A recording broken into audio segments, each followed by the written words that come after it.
This is a problem from the Math GRE Subject Test, and I thought it's kind of a fun one. It's a related rates problem. It's probably similar to something you saw in Calculus 1, like a ladder problem leaning against a wall. It's pretty common, but this one's a little bit trickier, as we might expect from the Math GRE Subject Test. It says, a ladder of 9 meters in length is leaning against a wall level on the ground. As the bottom end of the ladder is moved away from the wall at a constant rate of 2 meters per second, the top end slides downward along the wall. How fast in meters per second will the top end of the ladder be sliding downward at the moment the top end is 3 meters above the ground?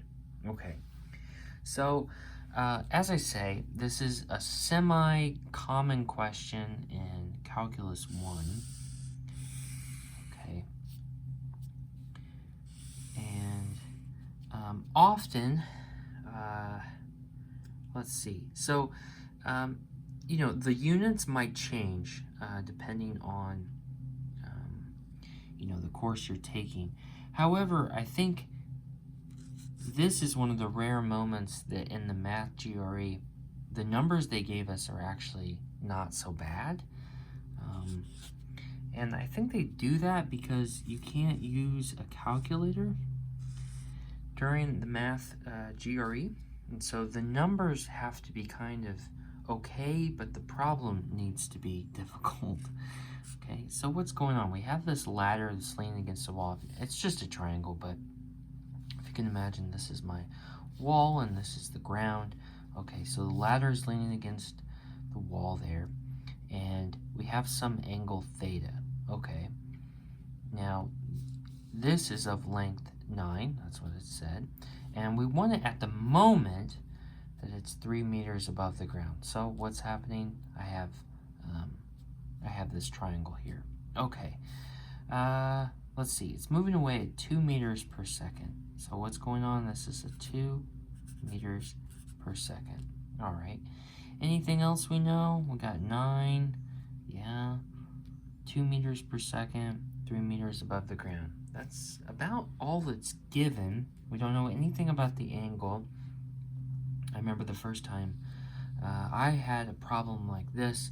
What was given was how the angle was changing, which is fine if you have a calculator. But since you're not allowed to use a calculator on this test, we're kind of on our own about that. So, again, these problems are they're tricky, but the arithmetic has to be at least manageable. And so we know that at least one of these is the correct answer, surely. Okay, so what am I going to do? Well, it's a triangle. I think it's easy enough to see that that's a right angle. Okay. This is sliding down, but I don't know how fast. And as a matter of fact, that's what I'm trying to find out. How fast in meters per second will the top end of the ladder be sliding down? So we're trying to figure out how this part of the ladder is going down. So it's sliding out. That's what's going on. Okay. Well, if this is y, then what we're trying to find is dy dx. That's what I'm looking for. Okay, so that's what I'm solving for. I don't know what that is, but I hope to find out. Okay, so I'll put a little question mark just to remind myself that's what it is I'm asked. I don't know anything about the angle. I know that's 90 degrees. I know the radius, and I know the vertical. Okay, so it's pretty easy to see that this is a right triangle. So I'm going to write x squared plus y squared equals r squared. Okay, that's fairly easy. Since this is a right triangle, I think it would be easy enough to solve for what is this x here. And that would really help me. If I knew what the x is, and since I know how x is changing with time, I can maybe get to the point where I know how y is changing with time.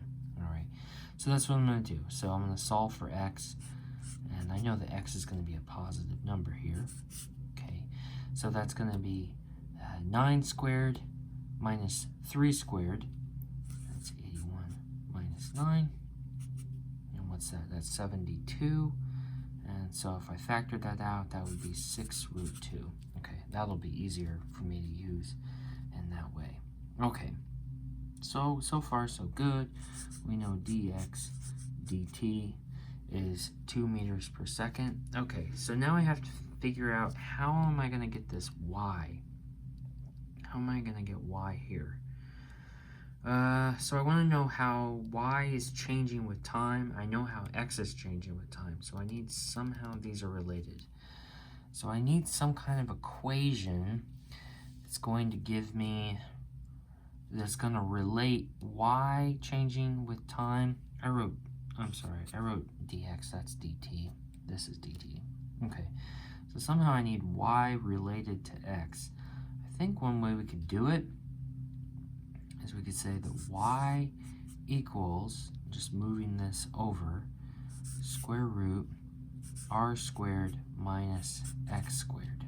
Okay, so that's y. That has nothing to do with the differential, but that's y. All right, now what I'm going to do is I'm going to take the derivative of time to both sides. So I'm saying as this changes with time, so too this must change with time, right? That must be true, and that's what we often see in our Calculus 1 course. Okay, so I need to take this derivative. Well, we know the square root is really just a 1/2, right? So that's 1/2 r squared minus x squared, and that becomes negative 1/2, so that's no problem. Then I have to take the derivative of the inside. Now, r is not changing with time.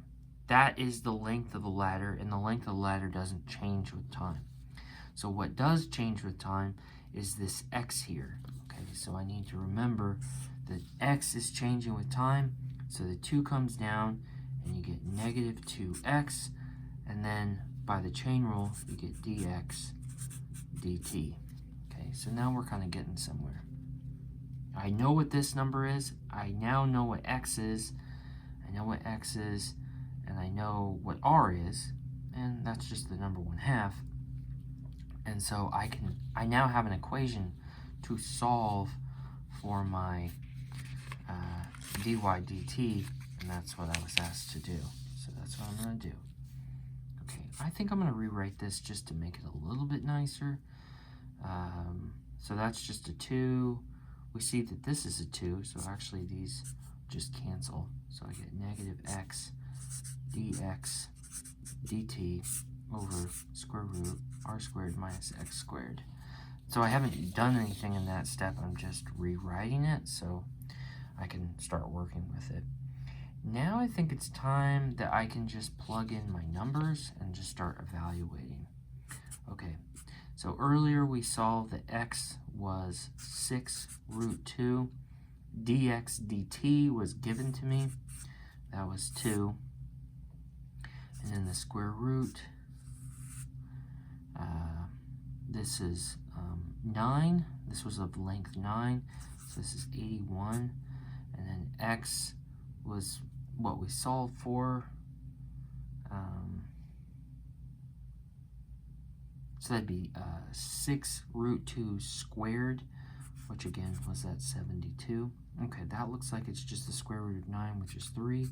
So negative 6 root 2 times 2 over 3. We can cancel that.